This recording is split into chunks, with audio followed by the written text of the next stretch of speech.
Howdy, y'all. It's your boy back again. Um, I swear I'm gonna clean my room eventually. You gotta believe in me. Anyway, I know I'm late to this party, but I just watched Predator Badlands this morning, and I've seen every Predator movie, and now, except this one, but today I finally actually watched it. Just too much shit to watch. It's impossible to keep track of everything, but I watched it. And I really, really enjoyed it. And if I'm being honest, I feel like it was exactly what the Predator franchise needed at this current moment in time. Because it's been out for a little while, like not too long, like 2025, I think, but like still recent, within the last year. Because I've seen, like I said, all the Predator movies, and I really enjoy the franchise, but I can't deny that it has been fucked up for like a bajillion times. Like, it has so much potential, and the culture of the Predators themselves, like, they are a really cool race. And in terms of like being a sci-fi nerd, like, you'd be hard pressed to find a sci-fi nerd that isn't interested in them, So like, let me just briefly go through some of the other movies, plus a little hidden gem, and that'll kind of inform my thoughts on Predator Badlands. So let's just go back to the 1987, dude. Predator, the original Arnold Schwarzenegger Predator movie, is one of the greatest action movies of all time. It's one of my absolute favorites. I fucking love the machismo. I love that it's just so unapologetically like, fuck yeah, dude. Guns and aliens, bro. Like, I like that about it. And obviously, Arnold Schwarzenegger's character is compelling because it's like when you think of him and just his sheer physical presence, you're like, there's no dude that he can't beat up, because that's how he always is in all of his movies. But in this one, there's just a bigger, more technologically advanced, stronger, superior opponent. And realistically, the only reason why the Predator does not kill Arnold is because Arnold had many chances to study the Predator's behavior as it systematically wiped out his squad. If it had just started and Arnold was alone, I just call him Arnold. It's so funny because it's like, he's just Arnold. I'm not even going to call him his character's name. But like, if he had just 1v1 the Predator at the beginning of the movie, he would have gotten his shit rocked. He didn't know enough. But like, after watching his teammates get slowly taken out one by one, he learns the Predator's behaviors, he learns its strengths and its weaknesses, and he uses that to then become the Predator at the end and hunt back. Fucking amazing action movie. Arguably the best that the Predator series will ever be is that movie. It's so fucking good. Then there was Predator 2 from 1990, and I thought that movie was fine. I find that when I like rewatch Predator or whatever, I don't go back to that one a lot. I saw it years ago, and I just have not really felt the need to return to it. And I mean, that's fine. It wasn't a bad movie. I do like that Danny Glover at the end does like get a trophy from the Predators. Like, they respect him. They're just like, yo, you killed one of our kind. Here's a weapon, dude. That was fucking lit. And like, that just goes to show how fucking cool they are. They're not mindless killers. It's not like they're just murderers. That's not what they are. Like, they hunt for sport, and they're like very merit-based society that like values your competency in the hunt and in combat.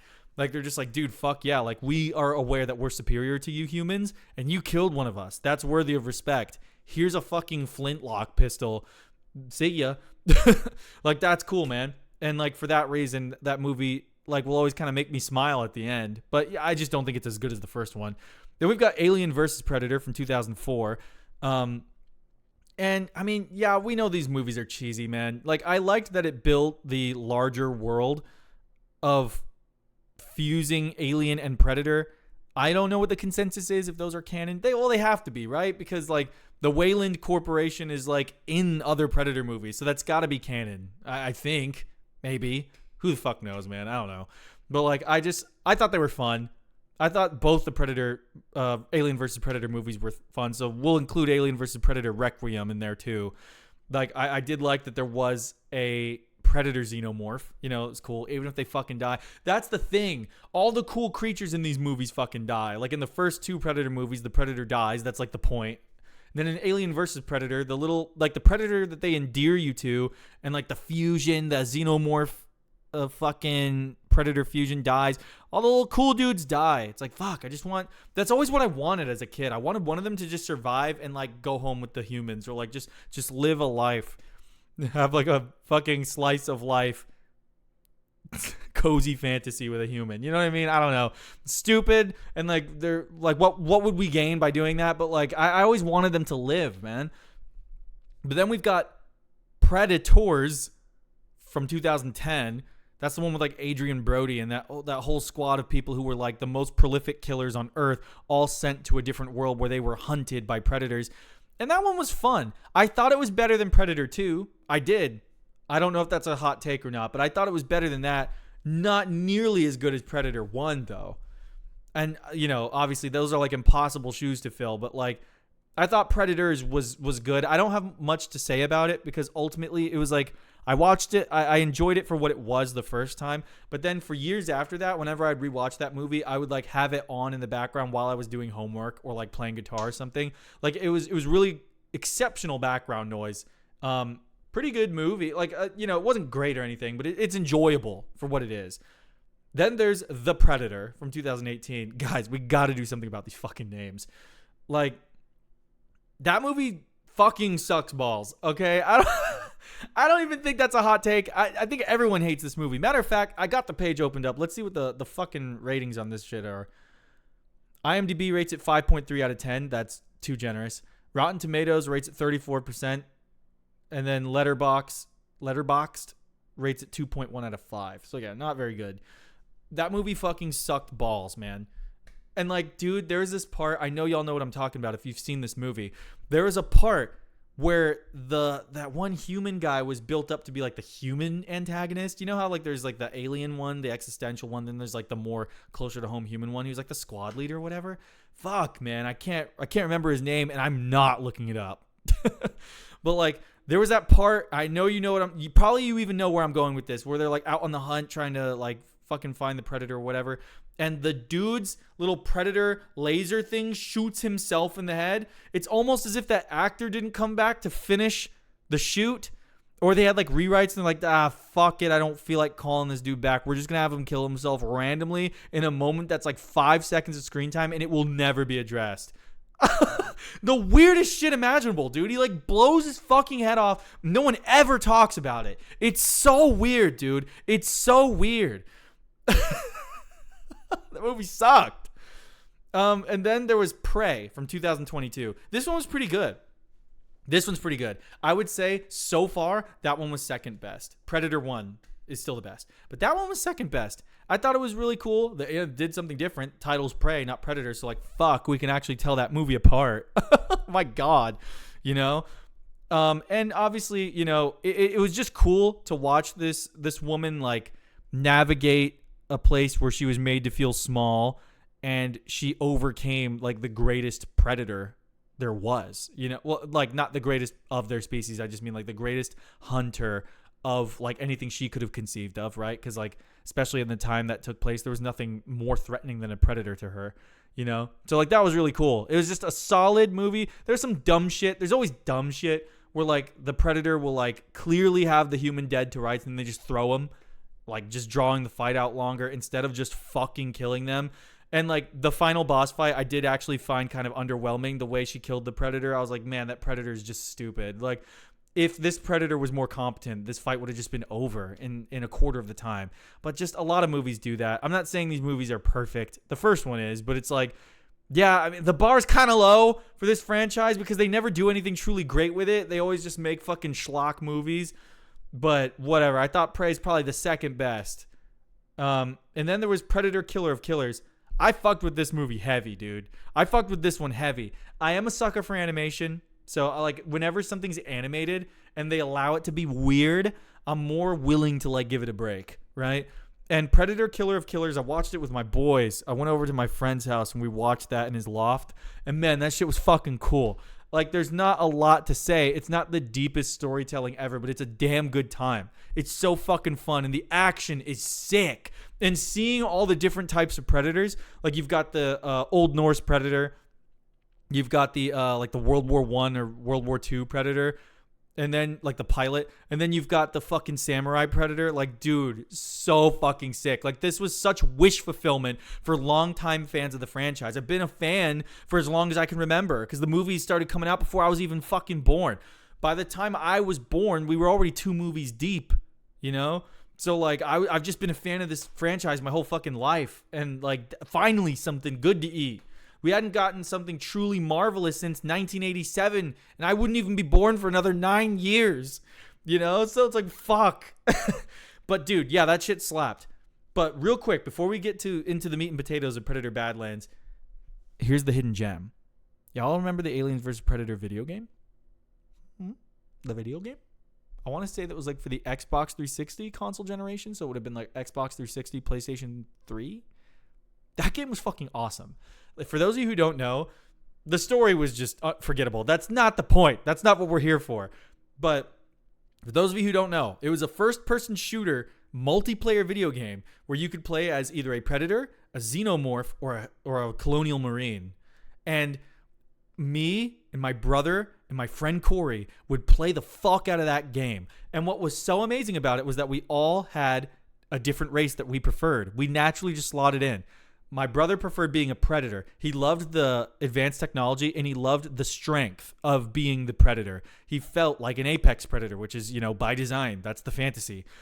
But my friend Corey preferred being a xenomorph because he loved their agility and the fact that if they bled by taking damage, their acid blood did damage to whoever was attacking you. So you could literally crawl on any surface, upside down, sideways, front and center. Didn't matter. You had unmatched agility, and he found the mobility fun. And I loved playing as the Colonial Marines because I loved using their weapons. They had the coolest guns. And there was a fucking smart gun you could use that auto-tracked anything that came near you. And you had a radar. So, like, if you were using the smart gun, if a xenomorph was just coming at you, crawling on the walls, you didn't have to aim. You could just auto-aim on the alien. But that was the thing. It was about map control. You had to go and find that weapon in order to secure an advantage, because if you didn't have it, you were at a stark disadvantage, and your being human became very, very apparent very quickly. And that's where, like, a sense of sort of, like, first-person shooter horror kind of came into the game, because if you played as the Colonial Marine, you had a radar, and it just go like, and then you'd be alone for so long. But the second something came within you, pause. What? The second something came within your vicinity, fuck me, dude. Like, I fucked myself up with that. The second they came within your vicinity, you'd see like a, and you just see the little dot, and you're like. And immediately you just start going, you know, you just be like, oh, fuck. So you'd start looking around, and you were never more vulnerable or scared than when you were playing the Colonial Marine. And that is why I liked it. Because it's like, as the Predator, I felt too competent. It was really fun. Don't get me wrong. You had like crazy fucking superhero jumps. But like, you were so competent. And yeah, it was fun to run a train on the little fucking Marines and just pick them off. But it's like, when you were the Marine and you were just surrounded by vastly superior enemies, xenomorphs that could outrun you and sneak up on you, and predators that were way stronger than you and had way more advanced technology, you were just outmanned and outgunned constantly. So it meant more when you won. It was just so satisfying, and you felt so vulnerable and scared. But if you haven't played it, I would say I recommend playing it, but honestly, probably not. The servers, if they're even still active, there's probably no one playing it, so you wouldn't even get your money's worth, and the story's not really worth investing any time into. So, you know, it's not really worth buying. But man, to have been there, that, yeah, it was great. I love that game. But anyway, into Predator Badlands. Predator Badlands was, I think, what I've been waiting for I guess decades. I turned 30 this year. I'm not 30 yet, but I turned 30 this year, and I've been waiting so long to just have a fucking Predator main character, dude. Like, one thing, it's the same with all these like monster movies, or like even like Transformers movies, like Godzilla movies. I'm like, fucking stop showing me all this human shit. It's not that I don't like humans, you know, if you haven't noticed, I am one, but like, if I'm watching a movie about giant fucking robots and the war on their planet that like ravage them and like split them into two factions, like I want to see the robots. I want to know the fucking lore. If I'm watching a Godzilla movie, I want to watch Godzilla run a train on some big ass fucking monster. That's what I want. I don't give a fuck about a single dad trying to save his daughter from Godzilla's aftermath. I care about Godzilla. Fuck the people. Like, yeah, obviously you got to have them in some degree just to ground it in some semblance of a plot. Because, like, you know, Godzilla can't fucking talk. So, like, what can he even really do? But, like, and not to mention it provides scale. If there is, like, a human you're following, you can appreciate how godly and disconnected Godzilla is. But, like, just tone it down, bro. I don't need all this shit. Unless it's, like, super compelling, like Godzilla -1. Like, I guess that's my real problem. Like, if it's Godzilla -1, I don't mind. But it's like a lot of these other movies are not Godzilla -1. So the human drama is always fucking boring. It's just written like shit. So I'm like, I don't give a fuck. Just show me the monster, dude. But in Predator movies, I wanted that too. I wanted the Predator to be the main character. I'm like, let me know more about these motherfuckers, man. Their culture's so interesting. And we finally got it. We got a main character who's the runt of the litter. He's small. And the movie doesn't make the clearest distinction about whether or not that's because he's young and still growing or because he's just small. If he's just small, then that makes what he does even more impressive. You know, it's like Link in The Legend of Zelda. He's small by design so that when you fight some giant fucker and kill it looks cool. You know? So it's like that's how I felt with this Predator. He's small and like he learns to hunt in a different way. We see his culture. We see that he's like, you know, not welcome in his clan except by his brother because he had protected his brother at one point. So he and his brother had this deep bond. And I like that, you know, because I'm really close with my brother. So it was cool to see that in this faction of like elite hunting warriors who usually don't show any kind of tenderness at all, ever. And it was really cool to see, I guess, a more human side of them. Not that I wanted them to be completely deconstructed. I like what they are. And he does stay true to his core identity even throughout the movie. But it was cool to see more nuance to their culture. I liked that a lot. And he wanted revenge against his dad for killing his brother. Spoiler alert, I guess. But, like, that's the synopsis, you know? And, like, watching him grow connections with other living beings that weren't predators and learning a different way to hunt. He, low-key, was a groundbreaking predator because predators hunt alone. He says this himself many times, but the android that he's with, played by Elle Fanning, like, shows him the value of cooperation and companionship. That was a really cool lesson, I think, for a predator to learn because predators are like tigers, right? Predators are like tigers, solitary hunters who get the job done by themselves and they're massively powerful. But, like, he was a wolf, a pack hunter. Not at first, but he learned to be. And he learned the strength of relying on others that made him way more powerful than other predators have been because he relied on his ability to bring people together and be a force for unity. That is more powerful than hunting alone, at least in the context of this movie. So that low-key makes him the most powerful predator because he used the OP strat of friendship. Something to think about. And I really liked that about the movie. So yeah, I think that low-key, this was like the savior of the Predator franchise for me. It got good reviews from what I saw, and I fucking really liked it. And, you know, it's sequel baited at the end. It's sequel baited, so hopefully we do get a sequel because I want one, and I think the series has earned it. So let's get this series on the right track again, man. That's fucking sick. And let's maybe not wait so long until the next good movie. But yeah, those are my thoughts on that. Do you guys like Predator? If you're watching this, probably you do, right? So yeah, let me know what you thought about Predator Badlands and whether or not what you would like to see more of Predator culture or just for the Predator series going forward. Peace out.